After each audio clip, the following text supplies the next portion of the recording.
সন্দেশখালীর মহিলারা দেখেছে যে আমরা যখন পুলিশের কাছে গেছি তারা আমাদের পাঠিয়ে দিয়েছিল শেখ শাহজাহানের কাছে, আমরা যখন পশ্চিমবঙ্গের কোনো তৃণমূল নেতার কাছে গেছি তারা কোনোভাবে সাপোর্ট করেনি। প্রথম দিন যখন এরকম একটা ঘটনা ঘটে তারপরে প্রেস কনফারেন্স করে কুণাল বাবু বলেছিলেন এইগুলো কিচ্ছু হয়নি, এগুলো নাটক করছে, এরকম কোনো ঘটনাই নয়, পুরো ব্যাপারটা আপনি সাজানো।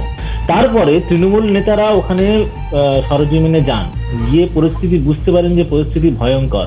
তার কারণ এখানে রাজনীতির কোনো জায়গা নেই, কোনো বিজেপি তৃণমূলের বিষয় নেই, সাধারণ সন্দেশখালীর মানুষ, সাধারণ মহিলারা, প্রান্তিক যারা ওখানে ভুক্তভোগী তারা সামনে এসেছিলেন, আন্দোলন করেছিলেন কোলে বাচ্চা নিয়ে।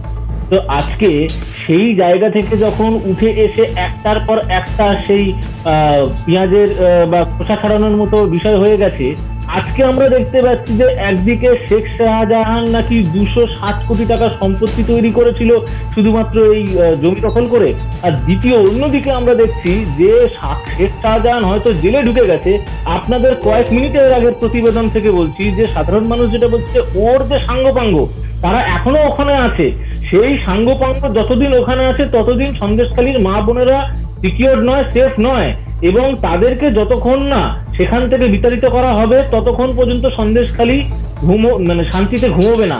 তার জন্যই কিন্তু আজকে সন্দেশখালীর মা বোনেরা রাত জাগছে। বিষয়টা আজকে এই জায়গায় কোনোভাবে জিয়ে রাখার কোনো ফ্যাক্টর নেই, রাজনৈতিক কোনো ফ্যাক্টর নেই। সন্দেশখালী আজকে বুঝতে পেরেছে যে তারা যদি আজকে সামনে না এসে এইভাবে গর্জে উঠতো কোনোদিন শেখ শাহজাহান জেলে যেত না। তার কারণ মুখ্যমন্ত্রী নিজে বিধানসভায় দাঁড়িয়ে এই শেখ শাহজাহানকে ডিফেন্ড করেছিল যে এর উপরে নাকি মিথ্যে ভাবে অ্যাটাক করা হচ্ছে। সন্দেশখালীর মহিলারা যে বক্তব্য আপনার ক্যামেরার সামনে দেখেছে সেটা একদম ঠিক, সেটা হচ্ছে পশ্চিমবঙ্গের পুলিশের উপরে ভরসা উঠে গেছে। এটা পুরনো নয়। আমি আরেকটু মনে করে দিতে চাই, যখন এই বিষয় নিয়ে তদন্ত শুরু হয় মহামান্য আদালত ক্যাটাগরিক্যালি যখন সিট গঠন করে, সব থেকে লজ্জাজনক ঘটনা সেই নেজার থানার কোনো পুলিশ আধিকারিক সেই সিটে থাকবে না, কোর্ট বলে দিয়েছিল। এর থেকে আর লজ্জাজনক কিছু হতে পারে? যে থানার অধীনে ঘটনাটা ঘটলো সেই থানার কোনো পুলিশ আধিকারিক সিটে থাকবে না।